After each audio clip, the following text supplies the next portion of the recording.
اس ریاست کو، اس مقننہ کو اور اس عدالت کو کسی ملک دشمن کی ضرورت نہیں ہے. یہ خود سب سے بڑے اپنے دشمن ہیں. یہ اجتماعی خودکشی پہ تلے ہوئے ہیں. تو اللہ جو ہے وہ ان کی عزت آسان کرے اور ان کا جو تڑپ تڑپ کے دم نکل رہا ہے وہ ایک ہی سانس میں نکل جائے تو بہتر ہے. یہ اکثر آپ نے لوگوں کو کہتے ہوئے سنا ہوگا کہ آج بڑا ہی افسوسناک دن ہے، مگر سچ تو یہ ہے کہ ہم ایک افسوسناک دور سے گزر رہے ہیں جہاں ہر روز ایک بری خبر آتی ہے. ہمیں بتایا گیا تھا کہ 26ویں ترمیم کے بعد جو مختلف بینچز بنی ہیں وہ آئینی بینچز ہیں، مگر اعمال اور فیصلوں سے لگ رہا ہے کہ وہ ریاستی بینچز ہیں، وہ آئینی بینچز نہیں ہیں، چونکہ آئین کے مطابق تو فیصلے نہیں ہو رہے، ریاست کی منشا اور مرضی کے مطابق فیصلے ہو رہے ہیں. اس عدالت کی، سپریم کورٹ کی، پاکستان کے تمام ہائی کورٹس کی بیشتر نظیریں ہیں کہ جب بھی آپ کا نام کسی ای سی ایل میں یا پی این آئی ایل میں یا اس طرح کی کسی لسٹ میں ڈالا جاتا ہے، جیسے کہ درخواست گزار سمیع الدین کا نام پاسپورٹ کنٹرول لسٹ میں ہے، تو اگر اس کی وجہ صرف یہ ہو کہ ان کا نام کسی ایف آئی آر میں مینشنڈ ہے تو اس کو اللیگل ڈکلیئر کر کے اس آرڈر کو سیٹ اسائڈ کیا جاتا ہے. یہ نہیں درخواست کی جاتی درخواست گزار سے کہ جس نے آپ کے خلاف غیر قانونی غیر آئینی فیصلہ کیا ہے اسی کے پاس جا کے اپنی درخواست لے کے جائیں اور اسی کے پاس اپنا جو ہے وہ حق تلفی کا شکوہ کریں اور اسی سے اپنا حق مانیں. کیسے کوئی سرکاری افسر بیٹھ کے یہ تسلیم کرے گا کہ ہاں میرا اپنا فیصلہ غیر قانونی تھا، غیر آئینی تھا، کورم نان جوڈس تھا، وداؤٹ اینی لافل اتھارٹی تھا.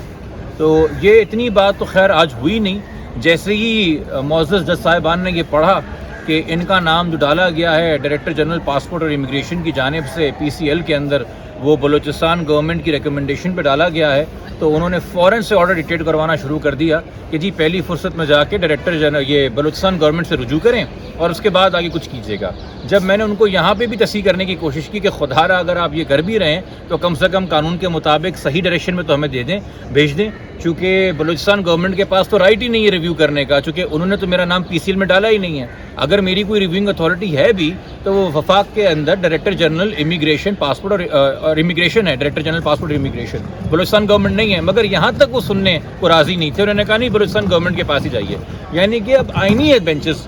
ہمیں وہاں بھیج رہی ہیں جن کے پاس اتھارٹی نہیں ہے ہمارا فیصلہ کرنے کا. تو اگر یہ سمجھ ہے قانون کی، یہ سمجھ ہے آئین کی اور اس حوالے سے فیصلے ہوں گے تو پھر یہ ایک تاریک دور ہے، یہ ایک افسوسناک دور ہے. عدالتیں خود اپنا وزن کم کر رہی ہیں، خود اپنا معیار، خود اپنا تقدس پامال کر رہی ہیں، اپنے اوپر سوال اٹھا رہی ہیں، اپنے پہ سسپیشنز پیدا کر رہی ہیں. اور اگر ہم ویسی بات کریں بلوچ نوجوان اور بلوچ سیاسی کارکنان کے حوالے سے تو ریاست سے جو ان کو شکوے ہیں وہ کم نہ تھے کہ ان میں مزید اضافہ کیا جاتا جو کہ ہو رہا ہے. اب خیر ہم ان کی بھی خواہش پوری کرتے ہوئے جو متعلقہ ادارے ہیں ان کو لیٹرز لکھیں گے اور ساتھ میں اس کے بعد پھر دوبارہ پٹیشن فائل کریں گے، جو کہ ہمیں پتہ ہے وہاں سے تو کچھ ہمیں ملنا نہیں ہے، تو یہ خواہش بھی پوری کر دیتے ہیں عدالتوں کی کہ پھر عدالتوں کے پاس آ جائیں گے. سمیع الدین صاحبہ کو نہ آج تک کوئی شوکاز دیا گیا کہ ہم آپ پہ پابندی لگانے جا رہے ہیں تو بتائیں پابندی کیوں نہ لگائی جائے. نہ پابندی لگانے کے بعد ان کو کوئی آرڈر دیا گیا. انفیکٹ جب وہ ایئرپورٹ پہ ان کو 8 ستمبر کو روکا گیا تب بھی ان کو نہیں بتایا گیا کہ کیوں روکا گیا ہے. ہمیں یہ پٹیشن فائل کرنے کے بعد اس پٹیشن کے ذریعے ہی پتہ چلا کہ کیوں روکا گیا ہے. اچھا بلوچستان کی جو وش لسٹ تھی گورنمنٹ کی وہ تو بڑی تھی. انہوں نے کہا تھا سمیع الدین کو بلاک کر دیجئے 2 وجوہات کی بیسس پہ. ایک یہ کہ یہ اینٹی اسٹیٹ ایکٹیویٹیز سے ملوث ہیں اور دوسرا کہ ان کے اوپر 2023 میں کوئی ایف آئی آر کٹی تھی، ایف آئی آر نمبر 12، اس کے اندر یہ مطلوب ہے. اچھا جس پاور کے تحت ہمیں بین کیا گیا یا پاسپورٹ کنٹرول اس میں ڈالا گیا ہے وہ ہے پاسپورٹ کنٹرول رولز کا role 22 sub class 2 sub class B, جس میں آپ ان لوگوں کو ڈالتے ہیں پاسپورٹ کنٹرول لسٹ میں جن کو آپ اینٹی اسٹیٹ تصور نہیں کرتے مگر اور کچھ وجوہات ان کے حوالے سے ہوتی ہیں. تو ہانی کے صرف جو وجوہات رہ گئی ہمارے حوالے سے وہ ہمارا ایف آئی آر میں مطلوب ہونا تھا، جو کہ ہمیں ایف آئی آر کا وجود بھی اسی پروسیڈنگز کے تحت پتہ چلا. تو mere pendency of F I R میں آج کی جو بینچ تھی اس میں جو معزز جج صاحب تھے جو اس بینچ کو لیڈ کر رہے تھے، انہوں نے ہی ایان علی کیس کے اندر یہ فیصلہ سنایا تھا، تب جا کے اپنے بردر جج کے خلاف جا کے، جو کہ بعد میں سپریم کورٹ نے اپہولڈ بھی کیا، چونکہ ایان علی کیس کے اندر بھی انہوں نے کراچی کے اندر ان کو روکا گیا تھا تو سندھ ہائی کورٹ سے انہوں نے رجوع کیا تھا اور ان کا نام بھی ای سی ایل میں جو ڈالا گیا تھا وہ پنجاب کی گورنمنٹ نے ڈالا گیا تھا. اس وقت ان جج صاحب نے یہ آرڈر نہیں دیا تھا کہ جا کے پنجاب گورنمنٹ سے رجوع کیجیے، ان سے پہلے داد رسی کی اپیل کیجیے اور اگر کچھ نہیں ہوگا تو ہمارے پاس آئیے گا. بینچ کون سی تھی؟ وہی معزز جج صاحب جو اس بینچ کو لیڈ کر رہے ہیں وہ اس بینچ میں تھے. اس کیس میں اس کا موقف کیا تھا؟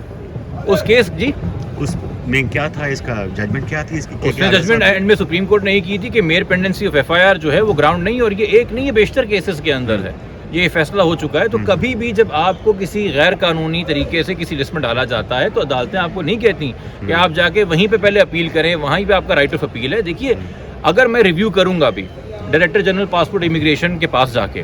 تو وہ تو سبسٹانسو ریویو ہوگا نا, کہ وہ فیکٹس کی بیسس پہ دیکھیں گے کہ بھئی میں ایف آئی آر میں مطلوب ہوں کہ نہیں, میں نے سرنڈر کر دیا کہ نہیں کیا, وہ ایف آئی آر صحیح ہے کہ غلط ہے, مجھے اس کے بارے میں پتا تھا کہ نہیں پتا تھا, اس میں 87-88 کی کارروائی صحیح ہوئی کہ نہیں ہوئی ہے, مجھے ابسکانڈر ڈکلیئر کیا بھی ہے کہ نہیں کیا گیا,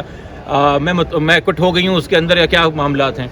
ہم یہ بات کر رہے ہیں کہ ان کے پاس یہ کام کرنے کا اختیار ہی نہیں تھا سرے سے, ان کا فیصلہ ہی لیگل ہے. چونکہ انہوں نے بھی اگر میرا نام کسی لسٹ میں ڈالنا ہے تو پاسپورٹ کنٹرول اس لسٹ کے اندر معیار دیا ہوا ہے کہ ان کنڈیشنز کو اگر پورا کیا جائے گا تو آپ کا نام ڈالا جائے گا. تو جب آپ کسی کا نام اس لیے ڈالتے ہیں پاسپورٹ کنٹرول لسٹ میں کہ اس کے خلاف کیسز ہیں, تو اس میں کنڈیشن یہ ہے کہ ایسے شخص کا نام پہلے سے ای سی ایل یا پی این آئی ایل میں ہونا چاہیے. اب سمی صاحبہ کا نام نہ ای سی ایل میں ہے نہ پی این آئی ایل میں ہے, ڈائریکٹلی پی سی ایل میں ڈالا گیا ہے, تو وہ رولز کی اپنی خلاف ورزی ہے. اب مگر اتنی بات اور اتنی دلائل تو آج عدالت نے سنے ہی نہیں, وہ شاید پہلے سے ذہن بنا کے بیٹھے تھے. تو ہمارا تو جی کچھ نہیں آتا, یہ تو عوام کا جو عدالتوں کے حوالے سے تاثر ہے وہ زیادہ میٹر کرتا ہے. وکیل تو ڈائم ڈزن ہیں, ججز کچھ مٹھی بھر ہیں, ان کے اوپر بہت زیادہ ہے کہ انہوں نے معیار برقرار رکھنا عدالتوں کا, ہم پہ تھوڑی ہے. اچھا, آپ انہیں